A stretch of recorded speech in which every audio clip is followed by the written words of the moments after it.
Hello beautiful people, welcome back to my YouTube channel. It's been a while, but I'm back now, and as you can see, I've made a few changes to my YouTube channel, starting with the name. Now, when I first started YouTube, I spoke about a wide range of topics. Then as time progressed, I realized that a lot of the content that I was making was, I guess, pro-black based. So I decided to change my name to The Deeper the Roots to truly capture the true essence of what my YouTube channel is about, which is issues that affect the black community. So in today's video, I wanted to talk about the ongoing war between black men and women. But before I move on, please don't forget to like, comment and subscribe at the end of the video. It's no secret that black men and women for a long time have had this long-standing conflict with one another that we don't detect in other racial groups, and I think it's fair to acknowledge that there's a lot of pain and a lot of healing that needs to be done on both sides. This civil war going on within the black community was never an issue until the intervention of the European. But how did we even get here? It has always been the main objective to ensure that there is disunity between black people, especially between the women and the men. The goal was to decimate the black family and black love, because without either, there is no black community. I'm not gonna lie, the white man went about it in a very cunning and smart way, and here's how he went about it. The white man's aim was to masculinize black women and to feminize black men, and I say white men not to minimize the role that white women played, but white men built the foundation. Slavery disrupted the traditional gender roles that were practiced by Africans before slavery, which was African men being leaders, providers, protectors, and African women being nurturing and feminine. I feel like the Willie Lynch letter ties into this perfectly. So the Willie Lynch letter refers to a speech being given by a slave owner who went by the name Willie Lynch, explaining how slave owners in the South can keep better control of their slaves. There's debate on whether or not this is real. I looked through the internet to find the speech, and I came across this extract which helps better explain why black women and black men are at war with each other. And it says, by her being left alone unprotected with the male image destroyed, the ordeal caused her to move from her psychologically dependent state to a frozen independent state. In this frozen psychological state of independence, she will raise her male and female offspring in reversed roles. For fear of the young male's life, she will psychologically train him to be mentally weak and dependent, but physically strong. Because she has become psychologically independent, she will train her female offspring to be psychologically independent. What have you got? We've got the N-word woman out front and the N-word man behind and scared. That's why a lot of the time black women tend to be the face of every movement. We have subconsciously and consciously taken on the role of the man. African women, although engaged in domestic labour, they were also required to complete the same manual jobs that enslaved African men had to do. Black women were viewed very differently to white women, meaning the gender norms that white women reaped the benefits from didn't involve enslaved African women. And before I get it in the comment section below from white women who swear up and down that white women don't reap the benefits of the gender roles, my response is, well, would you have swapped places with the enslaved African woman?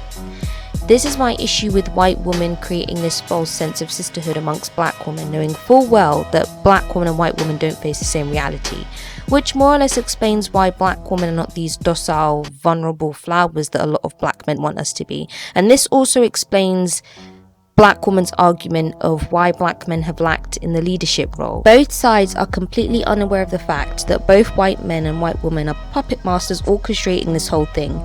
Another example of many demeaning experiences black women faced during slavery is the sexual assault that they were subjected to. We all know about the sexual assault and the over-sexualization of black women in the hands of white men, but we don't often like to talk about how this also plays a role in the destruction of the relationship between black men and black women.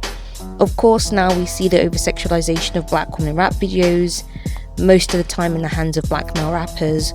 Although black men fortify it, again, white men built the foundation, and I'm not making any excuses for black men, but it does help get a better understanding of why we're here today. Now, I have heard the argument being made, well, why do black women over-sexualize themselves? They're willing participants too, and I wouldn't say it's that simplistic. I think we can all agree that there are many habits that we have adopted and internalized as a result of slavery, and in my opinion this is just another one. Moreover, it's a well-known fact that in the music industry, specifically in hip-hop, women have to over-sexualize themselves, essentially selling their souls in order to make it big in the music industry. Not to mention the colorism aspect. A lot of dark-skinned women have expressed feeling like they need to over-sexualize themselves in order to be noticed or taken seriously by men. Miss Harriet Jacob, who was a writer, published an autobiography titled Incidents in the Life of a Slave Girl, which provides insight into the sexual assault endured by enslaved African women during slavery. And in the autobiography, she goes on to explain that the sexual assault of black women was justified because of the belief that black women were sexual savages by nature.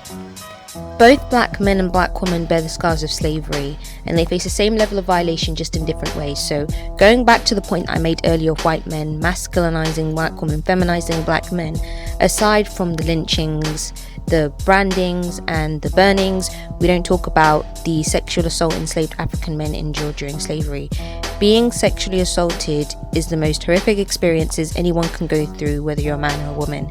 Many men won't speak out against being sexually assaulted or abused because of many reasons, but one reason in particular that springs to mind is this idea that society pushes that men in general are supposed to be the strongest gender, so how could any man find themselves in this situation, right? An article from the website mediumlevel.com concludes that in a 2004 book titled No Secrets, No Lies, How Black Families Can Heal from Sexual Abuse, 1 out of every 6 men report being sexually abused as children.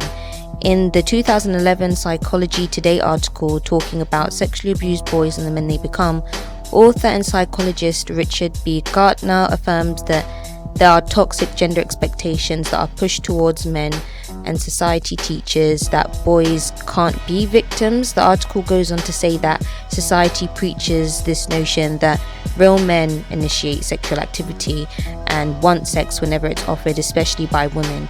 I think this is important to point out, considering that black men have always been seen as hypersexual beasts, and this dates centuries back to when white women would falsely accuse enslaved African men of rape and have them lynched. Back then, enslaved African men didn't have access to the resources that helped address the trauma that came with being stripped of their African identity and being stripped of their manhood, as well as being psychologically and physically abused. Would it be a surprise if black men inherited elements of self-loathing, which would then manifest itself in the form of hating anything that reminds the African man of himself, which is the black woman? Again, not trying to make any excuses for black men, but this does explain a lot. Dr. Jennifer M. Gomez, who is currently an assistant professor at Wayne State University, holds a PhD in clinical psychology, has researched the impact of violence exposure, victimization on minority youth and adults. She has spent the last decade testing out the cultural betrayal trauma theory, which I think ties in beautifully with this topic. So the idea of the cultural betrayal theory is this idea that minorities, in this case black people's reaction to societal discrimination, racism, colonialism and slavery is to create this unique bond with one another, to have a sense of race loyalty, love towards each other, as a way to shield themselves from an anti-black society as a result of dealing with multi-generational trauma. This is what she goes on to call intercultural trust, and any act that contradicts this intercultural trust is seen as a breach, a violation, a term that Dr. Gomez goes on to call cultural betrayal. A good example of this could be when black people harm each other, when black people kill each other, abuse each other. These are examples of cultural betrayal, which can result in cultural betrayal traumas. An example of this is the gender war we've been talking about, the light skin versus dark skin thing, the Caribbean versus African thing, the African American versus African thing, and so on. Fast forward to today, I think it's fair to say that slavery has played a huge role in the division between black women and black men.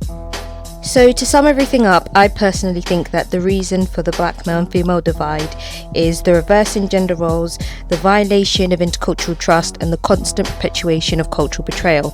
We need to have a better understanding for each other, the same way black people have the patience and understanding for white people, and the weak arguments that they make, like, well, I wasn't a slave master and not all white people.